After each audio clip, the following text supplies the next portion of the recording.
Hey, my name's Arvin. Welcome to Unfiltered Eats, Amrutha. Has there been a moment where you felt completely overwhelmed, like you couldn't keep doing this? There's never been a moment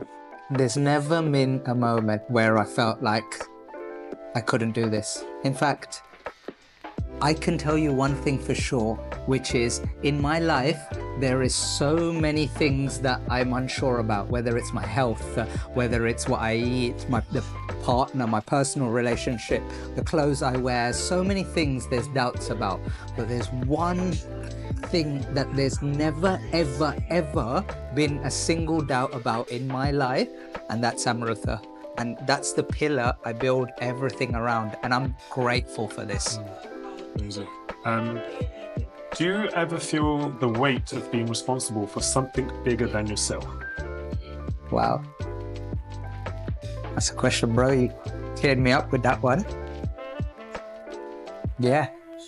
I realized a little while ago, I'm going to take a little bit longer than 30 seconds to answer this, okay? So about 2 years into Amrutha, we didn't even have our dishwasher. We were washing everything by hand. And on a Sunday night, about 1 o'clock in the morning, I'm standing there washing through the plastic tubs. Tears just start streaming down my eyes. And I realized how happy I was. And the thought that went through my mind was, I could do this job in this kitchen for the rest of my life and I would die a happy man. The thing that changed the course of Amrutha from that point on was the instant I had that thought, the thought that came afterwards was, why would I want to keep this to myself? And up until that point, all the recipes, almost all of the cooking, everything was done by me, okay? People were allowed to peel carrots in the thing, but nothing else. And then I realized if this thing brings me so much joy, why would I not want to share it? And so straight away, later on that week, I had a sit down with my business partner and my brother, and we said, we need to grow Amrutha. We need to allow people to feel the way we feel about this. And so that's the intention I do this Amrutha with.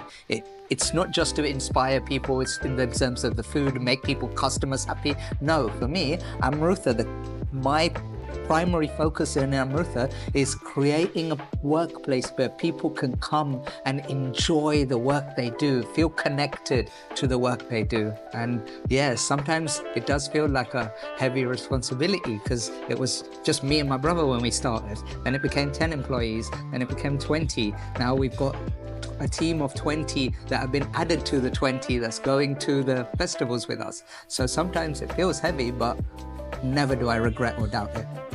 Something people don't see when they look at Amrutha, but is a part of your everyday experience.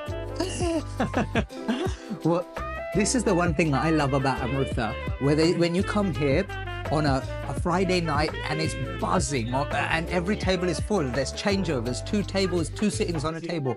Food comes out looking perfect every time. It looks like it's a smooth operation, but that's the top half of the swan, okay? On the part you see on top of the lake.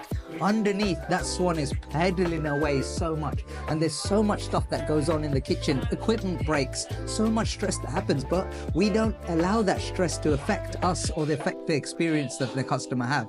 And that comes from the team, because the team take it on themselves. The front of house and kitchen realize it's a together process. They don't, if something goes wrong, then front of house aren't blaming the kitchen and the kitchen aren't blaming the front of house. They're like, straight away, let's get this stuff sorted. Let's fix this problem. I've seen on so many occasions where front of house comes in and says something is wrong or something is missing. And before they even finish their sentence, the chef is dropping pakoras, fixing it and making it right. And that's what I love about this team. It's a together unit. If you could describe your food in 3 emotions, not flavors, what would it be? Just a side point, look at that. How many restaurants can you go in where a dad picks up a guitar and plays it? It's family, it's just about making people feel comfortable here. So, 3 emotions. 3 emotions. 3 words. 3 words. Oh, you're restricting me here. 3 words. Okay. Joy, excitement, and intrigue. What does it mean to you when someone says that a meal has changed their day or even their life? Connor, you're really gonna make me cry here today, aren't you? Is that what you want? Is that what you want? So, even though we're a vegan restaurant, we're not trying to convert anyone, we're not trying to change anyone's opinions, we're not trying to come from a place of telling someone what not to do. What we're doing is not going anti-dairy, we're not going anti-meat, we're just going pro-vegetables. We just get excited about the food we make. And the amount of times I have heard in this restaurant and the other restaurant, if I could cook like this, I would be vegan, okay? And so that's why we share our recipes. You see at the front of the restaurant, there's recipe cards, there's a recipe book coming out. The amount of people that have our recipes already, it's ridiculous because it's about sharing and inspiring. That's where we're coming from. And I know this food inspires people, but the nutrition in their belly makes them feel good when they eat here at dinner. The food they eat for dinner affects the way they sleep. The way they sleep is going to affect the way they wake up in the morning. The way they wake up in the morning is going to affect the way they treat people throughout their day. And so for me, the ripple effect of Amrutha is a job that's worth doing.